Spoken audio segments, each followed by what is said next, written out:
So in the end of the third round, we saw Leonte Caroo being selected by the Miami Dolphins.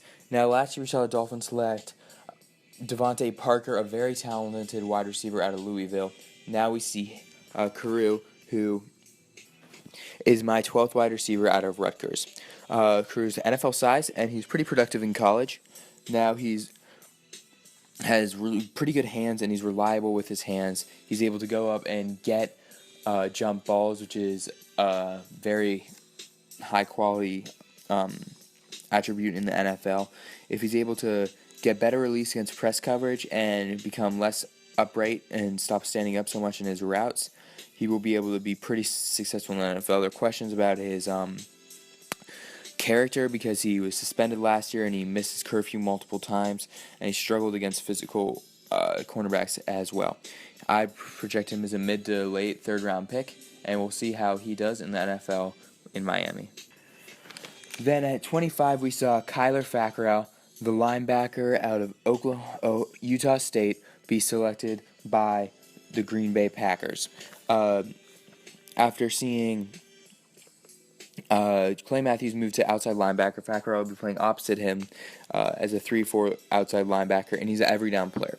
He's good range and is able to follow ball. He has pass rush potential and has good hip explosion and long arms. He can't dip his shoulder to get past offensive tackles and be able to get to the quarterback, and if he is able to be less choppy in his running and put more weight on, he can be very successful in the NFL. I had him as a second and third round pick. Packers get him at the end of the third round. Love it. Then in 26, we saw Javon Hargrave, the defensive tackle at South Carolina State, who played FCS football in college, be selected by the Pittsburgh Steelers. The Steelers have done well this draft, selecting Sean Davis, Hargraves, and Artie Burns. Now they take another defensive back with Hargraves. He is very good at the point of attack and has good foot quickness, and he's great up the field burst into blocks. He, which I love, has a high motor and effective hands, but then there are also questions that he's not an anchor and he's a raw pass rusher. He's drafted for his potential, which he could show in the NFL.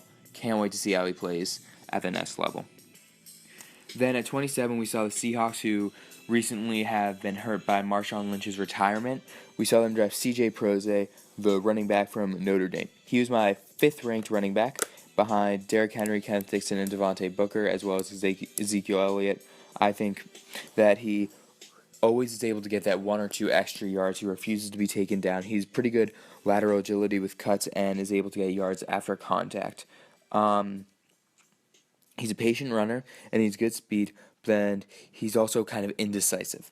Sometimes he just won't make a move and be tackled for a loss. If he's able to improve his ball security, I think he could be a good running back in the NFL. We'll see him probably with a running back by committee in Seattle alongside Thomas Rawls.